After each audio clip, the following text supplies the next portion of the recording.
שלום, שמי מיכל, ואני רוצה לתת לכם את הכלים שילוו אתכם בזמן השימוש בקנאביס רפואי. נענה על 6 שאלות נפוצות שעולות בתחילת הטיפול. שאלה ראשונה, כיצד ישפיע עליי הקנאביס הרפואי? מחקרים מראים ששימוש בקנאביס רפואי עוזר בשיכוך כאבים, בשינה, מרגיע ומרפא שרירים, מאזן תיאבון, מוריד בחילות, אנטי-דלקתי, מרגיע ומשפר את מצב הרוח. לכל זן של קנאביס רפואי יש איכות טיפולי משלו וישפיע על כל אחד באופן שונה. המטרה שלנו היא להתאים לכל מטופל את הזן הנכון לו ולספק כלים למצוא באופן עצמאי את המינון המדויק לטיפול. ישנם אנשים שלא ירגישו בשום אפקט בפעמים הראשונות. תקופת ההתרגלות לקנאביס הרפואי לוקחת כשבועיים, לכן צריך לחכות שהגוף יתרגל לחומר. יש להתחיל ממינון מינימלי לפי הוראות המדריכים, ולהעלות את המינון באיטיות ובהדרגה עד שמקבלים את ההשפעה האופטימלית. שאלה מספר 2. אז מה המינון הנכון לי? לכל אחד יש מינון אישי שמתאים לו, והמדריכים יספקו כלים להגיע למינון זה. חשוב כאמור להתחיל ממינון מינימלי בהתאם להוראות. בשבוע הראשון מומלץ לקחת את הקנאביס הרפואי מינימום 3 פעמים ביום, ולאחר מכן לפי הצורך. חשוב להיות קשובים לתגובות הגוף ולתחושה הכללית במשך הטיפול. לצורך מעקב טיפולי כדאי להיעזר בטבלת תיעוד וצריכה. אם מרגישים בחוסר נוחות משמעותי, יש להוריד את המינון. שאלה מספר 3. איך להשתמש בקנאביס רפואי? מומלץ לשבת בזמן הטיפול בקנאביס רפואי. לפני השימוש, לאכול או לשתות משהו מתוק ולשתות מים קרים לאורך הטיפול. לחולי סכרת מומלץ משקה קר לא ממותק. ישנן 3 דרכים להשתמש בקנאביס רפואי. באמצעות אידוי, עישון או שמן. ניתן לקבל בשאיפה לחיים תפרחות ממגוון הזנים שלנו.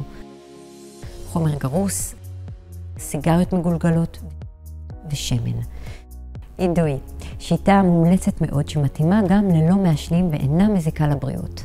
האידוי נעשה באמצעות מכשיר האידוי, הוופורייזר.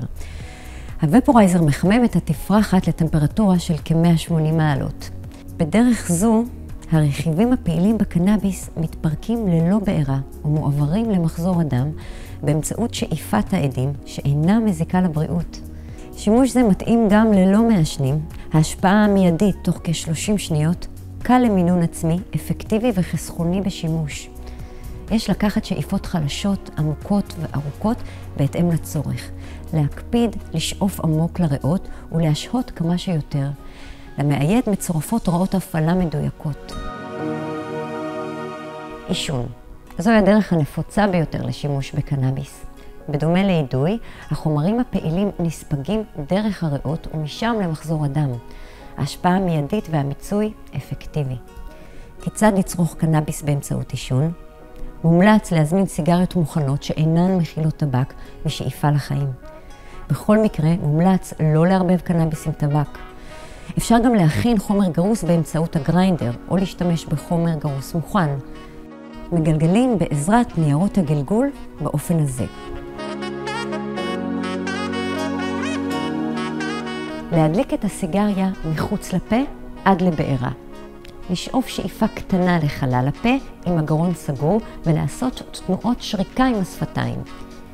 לשאוף בקול ולהכניס את העשן יחד עם האוויר כמה שיותר עמוק לחלל הריאות ולהשהות בפנים כמה שיותר. להוציא את העשן מהריאות באופן הדרגתי. לשתות שוב שתייה קרה, לחכות קצת ולקחת עוד שאיפה אם צריך. לשאיפה לחיים מגוון שמני בריכוזים שונים של חומרים פעילים. את השמן מטפטפים מתחת ללשון לספיגה מיידית ויעילה למחזור הדם. לא לבלוע את השמן, כי אז יעילותו נפגעת. השמן ישפיע רק אחרי כ-20 דקות, ולא לקחת טיפה נוספת בזמן הזה.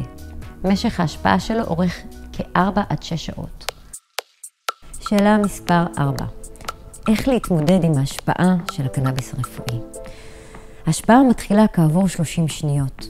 אם אתה משתמש באמצעות עישון או אידוי, אם אתה נוטל שמן, ההשפעה תתחיל כעבור 20 דקות. הכי חשוב לזכור, לא להיבהל במקרה של חוויה לא נעימה, כי ההשפעה חולפת תוך מספר שעות. תופעות לוואי, אם יש, חולפות גם הן לאחר זמן קצר. קיימת תקופת הסתגלות פיזית ונפשית לטיפול, של כשבועיים. תיתכן תחושת ריחוף קלה. זוהי תופעה נפוצה וחולפת. אפשר לשבת עם רגליים מורמות או לשכב עד שהתופעה תחלוף.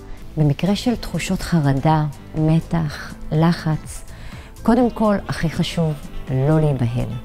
אין אפשרות לקבל הרעלה מקנאביס והתחושות יחלפו מקסימום תוך מספר שעות. להקלה על תחושות אלו אפשר לעשות את הדברים הבאים.